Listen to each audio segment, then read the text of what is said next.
This episode brought to you by Smart Tailor by Daniel Collections. Welcome to Thaiger TV. Now here we have a lovely golf course in Katu in the middle of Phuket. These are Chinese tourists who are playing a round of golf. Not a particularly cheap round of golf either, but they're just a representation of some of the Chinese tourists that are coming to Phuket these days. Now, most Chinese, when they think about Phuket, they think about this image. This is the quintessential Phuket image that they read in travel brochures and online. Now, the actual photo isn't even Phuket. It's actually taken in Krabi, but it's seen worldwide as the Phuket photo. The main point here is that not all Chinese tourists coming to Phuket or anywhere else in Thailand are the $0 tour buses. In fact, the majority of Chinese tourists coming to Phuket anyway are now the FIT, the free and independent travellers, who are making their own choice about which restaurants to go to, which hotels they're going to stay at, and which tours they're going to go on. Now, we'll acknowledge that most of the people who died during the extraordinarily tragic sinking of the boat Phoenix a couple of weeks ago were indeed from a tour group. But putting that aside, there's been a lot of rhetoric coming out in the last few days. Now, over the weekend, we've been experiencing some extraordinarily racist comments when we've asked the question, what's going to happen with Chinese tourism in Phuket? I'll let you go and have a look at those posts and you can make up your own mind what you think of the comments.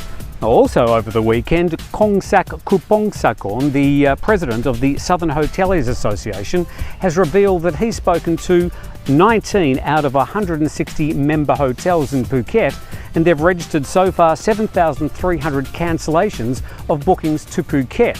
Now, on those statistics, it looks like there is going to be some sort of backlash of Chinese tourism in Phuket. But let's also acknowledge some other facts. In addressing that story today at thetiger.com, we also got some responses to the story. I'll put on my glasses and read this one to you. They drove the high-spending and mostly polite Europeans out when the Russians first started coming. Then the Russian economy took a hit when the price of oil dropped, so they went for mass zero-baht Chinese tourists who they quickly found were none too polite.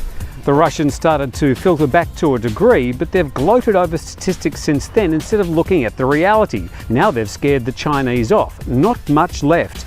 The island now is basically wrecked and unattractive to anyone else. But who is anyone else? You reap what you sow. Well, harsh words there from a comment on our Facebook page. We got permission to read that out. The fact is, even if you took all the Chinese tourists that were coming to Phuket currently, and no other Chinese tourists ever came to Phuket, the tourism numbers in the island would still be around about what they were 3 or 4 years ago.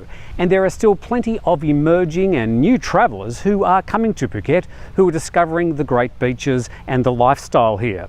So it's not all gloom and doom. We just wanted to address the situation whilst there's a lot of panic around, and the TAT and other authorities are scrambling to try and find ways to mitigate the current fallout. My guess is it won't continue for long, and the Chinese as well as other tourists will keep coming to Phuket. Thanks for joining us on Thaiger TV.